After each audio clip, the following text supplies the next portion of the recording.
Hello, BookTube, and welcome back to your Daily Penguin. This is our waddle through every penguin that's ever waddled into my life.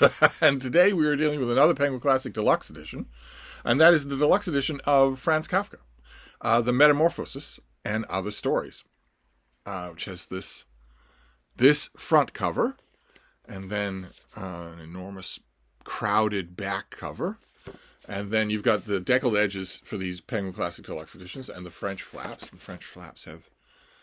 There is another story on there, and then another on the back. A lot of this is adapted from Kafka's diaries, the artwork anyway. But the book is a whole bunch of short pieces, including, I believe, these are all translated by Michael Hoffman. And I believe he includes in this book every single one of the very small number of things that Kafka actually saw published in his lifetime. Kafka actually wanted most of his stuff destroyed. Writers can't live without them, can't wait until they're dead. Naturally, there's always a best friend handy to ignore that request, whether it's Virgil or Dante or Kafka. There's always a best friend handy to ignore that request, whether they're ignoring it because they know that that would be depriving the world, that would be a crime against humanity, which, unfortunately, that kind of moral temperament was not present for Jane Austen's sister. But either they see that or they see dollar signs. Either way, they don't do it.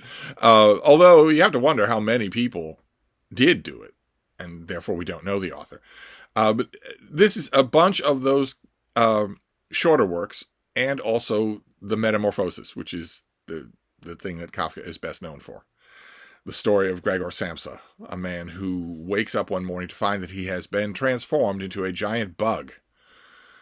And it is not, as I always point out, it is not metaphorical. He doesn't wake up one morning feeling buggy. He wakes up as a bug. He has a hard, shiny, greasy carapace. He has many legs and stalks coming out all over and a soft underbelly. He is grotesque.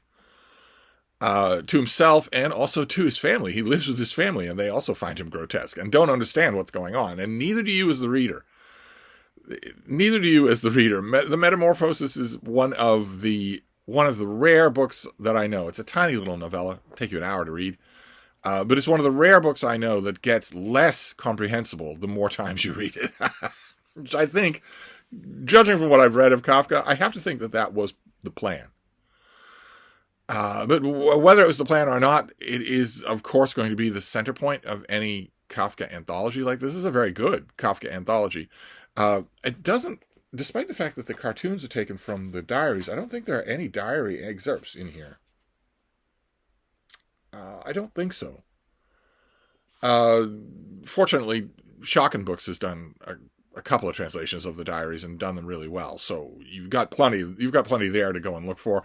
Naturally, I think probably naturally, I find Kafka his most interesting in his diaries and not in any of his fiction. But I have read this. I've read all the other modern translations of the Metamorphosis, and it is fascinating. It's bleak and ugly, and it says a lot about humanity.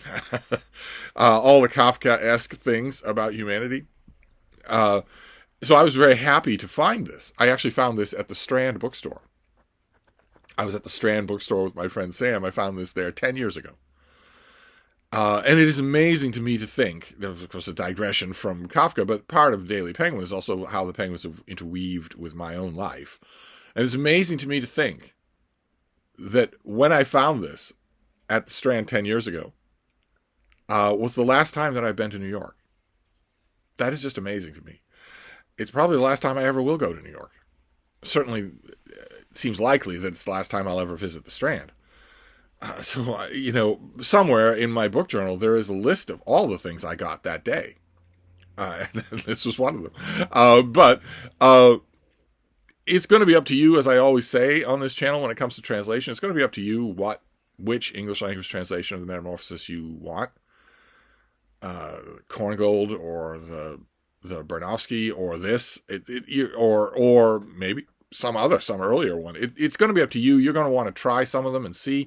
Not so much in this case for the usual reason that I give. Usually I say the reason you should try a whole bunch of different translations is to find out which one works best for you because you're going to be living with it. But you're not going to be living with it for the Metamorphosis. It's going to be over. This thing, it takes you no time at all to read.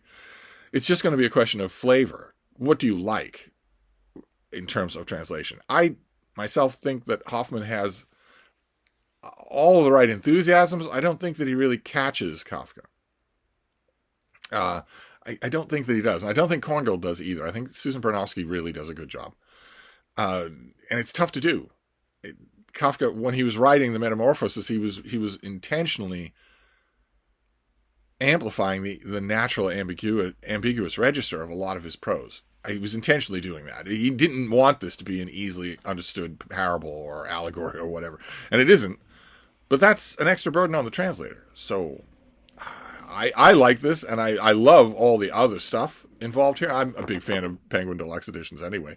So, I think that because this book is so small and so important and so unforgettable, there's probably room in your collection for more than one translation. So I'm not advocating any one translation, but I'm advocating this book. This is a terrific Penguin Classic Deluxe edition to have. So I'll wrap this up for now. That is Kafka for a rainy Saturday, and I will see you soon. Thank you, BookTube.